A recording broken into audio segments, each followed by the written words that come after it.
Hi everyone, स्वागत है आप सभी का टीचिंग गोल्स के इस लर्निंग प्लेटफॉर्म पर। आई होप आप सभी लोग अच्छे होंगे। एस्टेट की सीरीज चली हुई है और आज जो क्लास रहने वाली है वो साइकोलॉजी से रहेगी। एक बहुत और मोस्ट इंपॉर्टेंट टॉपिक आपके लिए आज पिक किया है जो कि है बुद्धि यानी कि इंटेलिजेंस। यहाँ से क्वेश्चन आपके हर लेवल में हर बार पूछा जाता है, तो मैं उम्मीद कर रही हूँ कि आज की ये वीडियो आपको देख करके कंप्लीट अच्छे से समझ में आ जाएगा और जब आप क्वेश्चन बनाने बैठेंगे तो आपको कोई भी दिक्कत नहीं आएगी। चलिए, इंटेलिजेंस एंड थ्योरी, बुद्धि एंड सिद्धांत, तो एस्टेट की सीरीपी क्लासेस है और सभी के लिए इक्वली इंपॉर्टेंट है। ऐसा नहीं है कि भाई जैसे पीएचडी वाले पूछते हैं मैम पीएचडी के लिए इनफ है क्या, सबको मैं साथ में लेकर के चल रही हूँ, चाहे फिर आप पीआरटी हो चाहे टीजीटी या फिर पीएचडी। ठीक है, चलो इंटेलिजेंस होती क्या है, देखो बुद्धि क्या होती है। भाई बुद्धि किसी भी चीज को समझने की कोई भी क्षमता होती है। ठीक है, कैपेसिटी टू थिंक रैशनली, अगर एक बहुत सारी इसकी डेफिनेशन है बट अगर फिर भी एक स्पेसिफिक डेफिनेशन की बात करें तो आपका क्या कहता है कि एक कैपेसिटी यानी कि क्षमता है यानी कि योग्यता है किसकी, रैशनली, जब आप थिंक कर सकते हो, जब आप किसी भी चीज को तर्क के साथ जब उसका आंसर दे सकते हो, जब उसके पीछे आप लॉजिक बता पाए, तो मतलब वो क्या है, वो बुद्धि है। अंडरस्टैंड द वर्ल्ड, जब आप चीजों को समझ पाए, अच्छे से लोगों को समझ पाए।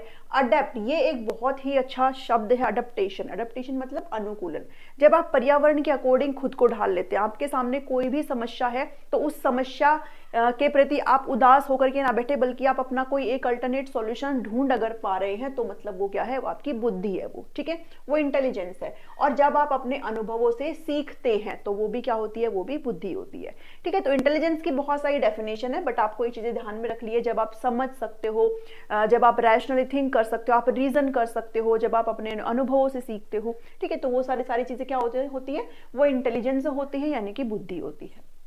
अब इंटेलिजेंस जो शब्द है, अगर आपसे पूछे सबसे पहले इस शब्द का जो यूज है वो किसने किया था, तो सबसे पहले जो बुद्धि शब्द का यूज किया था वो किया था सर फ्रांसिस गाल्टन ने।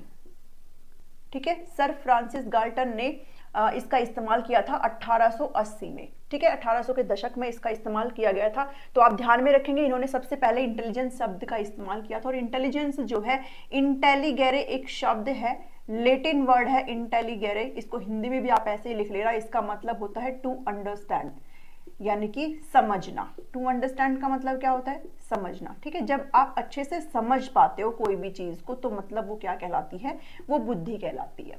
ठीक है, इतना यहां से समझे। अब थोड़े नेचर भी आप देख लो, इंटेलिजेंस से थोड़ा और भी क्वेश्चन बन जाता है। देखो इंटेलिजेंस क्या है, इंटेलिजेंस हमेशा ध्यान में रखना, क्वेश्चन यहां से भी कई बार बन जाते हैं, ऑप्शन में आपको डाल के दे देते हैं, 1 डायमेंशनल है, 2 डायमेंशनल है, क्या है। तो इंटेलिजेंस क्या है, मल्टी डायमेंशनल है। इसके बहुत सारे एस्पेक्ट होते हैं, बहुत सारे पहलू होते हैं, केवल एक सिंगल इसका एस्पेक्ट नहीं होता। ठीक है, तो मल्टी एस्पेक्ट होते हैं, आप ये भी ध्यान में रखना, मल्टी एस्पेक्ट यानी कि बहुआयामी बुद्धि होती है, ये भी आप ध्यान में रखेंगे।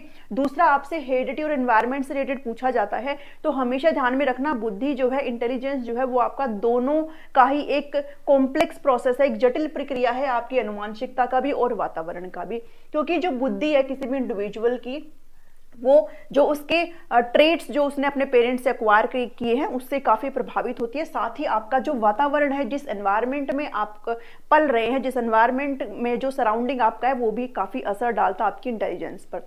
जैसे किसी के अगर पेरेंट्स मान लो डॉक्टर है तो बच्चे के अंदर भी वो ट्रेट जो है, जो बाई बर्थ आता है, वो एक इनेट कैपेसिटी उसके अंदर आती है कि वो भी बायोलॉजी में इंटरेस्ट दिखाता है, वो भी बाद में डॉक्टर बन सकता है। ठीक है, तो वो उसका बाई बर्थ है, वो उसको अपने पेरेंट्स से मिला है। भाई किसी के पेरेंट्स काफी इंटेलिजेंट होते हैं तो उसके बच्चे भी इंटेलिजेंट होते हैं। ठीक है, तो वो क्या है, वो बाई बर्थ होता है, भाई उसको वो ट्रेट्स मिले हैं अपने पेरेंट्स से। लेकिन एनवायरनमेंट क्या है, जरूरी नहीं है अब उस बच्चे को वैसा ही एनवायरनमेंट मिल पाए, कई बार उसकी संगत बदल जाती है, कई बार कुछ अलग सर्कमस्टांसेस हो जाते हैं जिससे वो नहीं पढ़ पाता या फिर उसका जो मन है वो पढ़ाई में नहीं लग पाता। तो एनवायरनमेंट भी अपनी एक अलग भूमिका यहाँ पर निभाते हैं। ठीक है, तो हमेशा ध्यान में रखना, इंटेलिजेंस जो है वो मल्टी डायमेंशनल होती है और कॉम्प्लेक्स प्रोसेस होती है हेरिडिटी और एनवायरनमेंट का। इतना समझ में आया यहाँ से, इंटेलिजेंस के बारे में आपको इतना ही पता है। और बहुत सारे जो साइकोलॉजिस्ट हैं उन्होंने अपनी अपनी बात इंटेलिजेंस के बारे में कही है, जो मैंने आपको नोट्स में अच्छे से इंक्लूड कर दिए हैं। इस वीडियो के साथ मैं आपको वो नोट्स भी अपडेट कर दूंगी। ठीक है, चलिए अब एक कॉन्सेप्ट आता है मेंटल एज का, क्योंकि हम लोग इस चीज को पढ़ते हैं। मेंटल एज मतलब मानसिक आयु। तो आपसे ये पूछा जा सकता है, बताओ मेंटल एज के बारे में कौन बात करते हैं। तो मेंटल एज के बारे में जो बात करते हैं वो एल्फ्रेड बिने बात करते हैं। ठीक है, इंग्लिश में टी होता है लेकिन ये साइलेंट होता है। एल्फ्रेड बिने जो है इनके बारे में बात करते हैं, मानसिक आयु के बारे में। ठीक है, मानसिक आयु का हम इस्तेमाल करते हैं जब हम फॉर्मूला देखते हैं, जो हम आगे पढ़ेंगे। अल्फ्रेड बिने की जब बात आती है तो इनका जो नाम है वो काफी इंपॉर्टेंट बुद्धि के अंदर हो जाता है, क्योंकि इनकी जो बात होती है वो इंटेलिजेंस टेस्ट के बारे में बात होती है, आईटी के बारे में, यानी कि बुद्धि परीक्षण पे बात होती है। और इसी इंटेलिजेंस टेस्ट को मैंने यहाँ पर सबसे पहले हम इस इंटेलिजेंस टेस्ट को ही देखेंगे कि आखिर होता क्या है। तो बुद्धि परीक्षण के यहाँ पर 3 टेस्ट है। जो सबसे पहला बुद्धि परीक्षण है, क्योंकि आपसे क्वेश्चन ये बहुत बार पूछा गया है कि पहला इंटेलिजेंस टेस्ट है वो किसने दिया था, क्या इसको कहा जाता है। तो पहला जो बुद्धि परीक्षण है उसे बिने सिमोन इंटेलिजेंस स्केल बोलते हैं, ये ध्यान में रखना, क्योंकि इसको जो है किसके द्वारा दिया गया था, अल्फ्रेड बिने के द्वारा ही दिया गया था। और इसकी जो स्टार्टिंग होती है वो कहाँ से होती है, फ्रांस से होती है। ठीक है, फ्रांस के गवर्नमेंट ने इनको कहा था कि भैया फाइंड आउट करिए कि किन स्कूल के बच्चों को अपने एकेडमिक्स में जो है काफी दिक्कतें हो रही हैं। तो इन्होंने यहाँ पर इस टेस्ट को लाया था और अपने एक दोस्त के साथ, अपने कलीग के साथ, जिनका नाम थियोडोर साइमन था। ठीक है, थियोडोर साइमन, सिमोन, आप जो मर्जी बोल सकते हो। तो ध्यान में रखना, सबसे पहला फर्स्ट जो इंटेलिजेंस टेस्ट है उसको बिने साइमन इंटेलिजेंस स्केल बोला जाता है। और ये जो साइमन है कौन है, इनके ही कलीग थे थियोडोर साइमन, और फ्रांस के गवर्नमेंट ने इनको कहा था कि भाई आप इस स्केल को बनाइए। ठीक है, दूसरा जो इंटेलिजेंस स्केल है उसको बोला जाता है स्टैनफोर्ड बिने इंटेलिजेंस स्केल, और इसको जो है रिवाइज्ड किया गया था किसके द्वारा, लुइस टर्मन के द्वारा। ठीक है, लुइस टर्मन के द्वारा इसको। और अच्छा, एक चीज ध्यान में रखना, ये जो टेस्ट था इन्होंने 1904 में दिया था, 1904 में दिया था। ठीक है, और ये जो टेस्ट है वो कहीं ना कहीं इसका ही क्या है, बेस, एक तरीके से जो बिने का फर्स्ट इंटेलिजेंस स्केल था उसको ही लुइस टर्मन ने इंग्लिश में ट्रांसलेट किया था। ठीक है, किसमें किया था, इंग्लिश में ट्रांसलेट किया था, और इन्होंने इसको रिवाइज किया था। आपसे पूछा जाता है कि बिने साइमन इंटेलिजेंस जो टेस्ट था उसको किसने रिवाइज किया था, तो उसको रिवाइज करने का काम किसने किया था, टर्मन ने रिवाइज किया था। और टर्मन ने रिवाइज करके यहाँ पर इंटेलिजेंट क्वोशिएंट यानी कि आईक्यू जो है उसका फॉर्मूला दिया था। ठीक है, ये चीज आप ध्यान में रखेंगे। इंटेलिजेंट क्वोशिएंट, आईक्यू का फॉर्मूला किसने दिया था, आईक्यू का फॉर्मूला दिया था लुइस टर्मन ने, और इसका फॉर्मूला होता है mental as upon chronological age into 100। ये एमए मतलब आपकी जो मानसिक आयु है। ठीक है, जिस उम्र के आप काम कर पाते हो वो मेंटल एज है, और सीए का मतलब होता है आपकी वास्तविक आयु। भाई एक्चुअल में जो आपकी उम्र है उसकी बात करी जा रही है, वास्तविक आयु।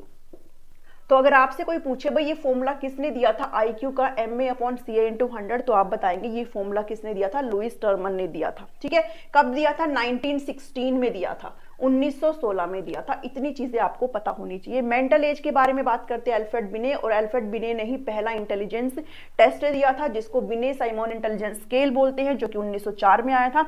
उसके बाद आया था ये, इसी टेस्ट को इन्होंने रिवाइज किया था लुइस टर्मन ने। ठीक है, और इन्होंने यहाँ पर आईक्यू का फॉर्मूला दिया, इसको रिवाइज करके इनके ही काम को इंग्लिश में कन्वर्ट किया ताकि जो अमेरिकी लोग हैं उनके ऊपर भी इस चीज को अप्लाई किया जा सके। तो इन्होंने ये फॉर्मूला दिया आईक्यू का।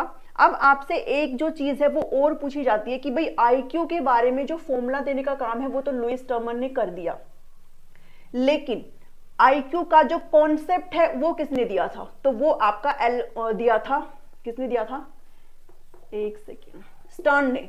ठीक है, स्टर्न ने। तो आप स्टर्न का नाम जरूर याद रखेंगे, विलियम स्टर्न। ठीक है, विलियम स्टर्न ने दिया था आईक्यू का कॉन्सेप्ट, ये चीज जरूर ध्यान में रखना। इन्होंने फॉर्मूला नहीं दिया था, इन्होंने इंटेलिजेंट क्वोशिएंट यानी कि जो बुद्धि लब्धि है, इंटेलिजेंट क्वोशिएंट को हिंदी में बोलते हैं बुद्धि लब्धि, बुद्धि लब्धि का जो फॉर्मूला है वो तो लुइस टर्मन ने दिया था, लेकिन बुद्धि लब्धि के बारे में, इस कॉन्सेप्ट के बारे में बात किसने करी थी, वो विलियम स्टर्न ने बात करी थी। ठीक है, इतनी चीजें आपको ध्यान में रहनी चाहिए है। और ये जो बात करी थी वो कब करी थी, 1912 में। ठीक है, 1912 में बात करें तो ये थोड़ा डिफरेंस है। पहला जो स्केल आया था वो 1904 में आया था, 1912 में आईक्यू के कॉन्सेप्ट के बारे में विलियम स्टर्न बात करते हैं। उसके बाद रिवाइज करके टर्मन ने इसको आईक्यू का फॉर्मूला दिया था, जो कि आपका एमए अपॉन सीए इंटू 100 हो जाता है, दैट इज योर वास्तविक आईक्यू, यानी कि किसी भी इंडिविजुअल का जो बुद्धि लब्धि है वो इस फॉर्मूले से निकल जाता है, बुद्धि लब्धि। ठीक है, आपको नोट्स में हर एक चीज मैंने इंक्लूड करके दी। तो आपसे ना कई बार क्वेश्चन भी पूछ लेते हैं, जैसे आपको मान लो आईक्यू दे देंगे, सीए दे देंगे, आपसे एमए पूछ लेंगे।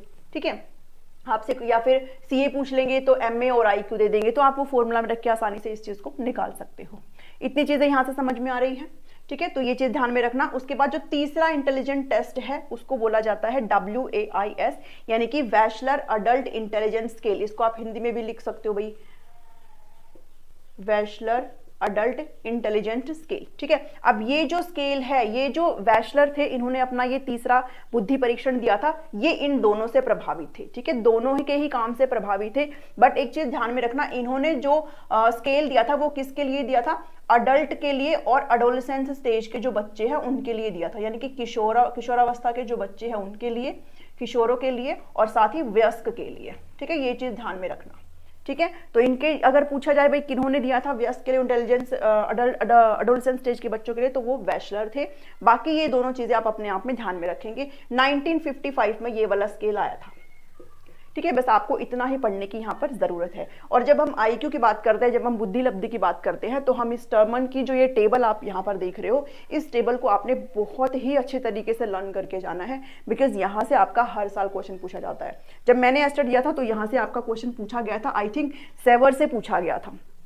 ठीक है, सेवर मेंटल रिटार्डेड से पूछा गया था। इसको मैं आपको अभी समझाने वाली हूँ कि ये चीज क्या है।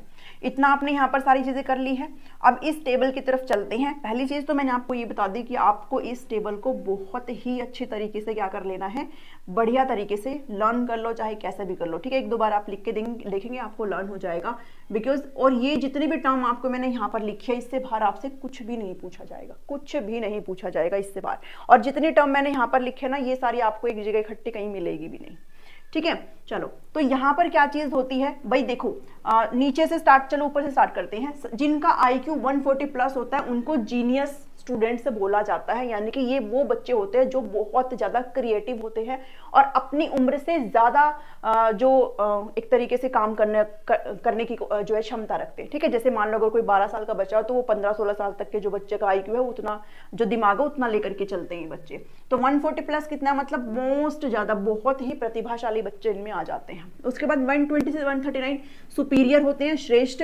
110 से 119 अबोव एवरेज है, ये वाला ध्यान में रख लेना।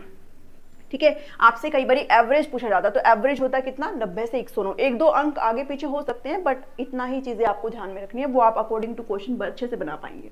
बिलो एवरेज 80 से 89 होता है। अब ये जो चीज है ना, डल और बॉर्डर लाइन, इसको भी ध्यान में रखना, 70 to 79। और ये जो चार चीजें हैं इनको बोला जाता है मेंटल रिटार्डेशन। मेंटल रिटार्डेशन यानी कि मानसिक मंदता।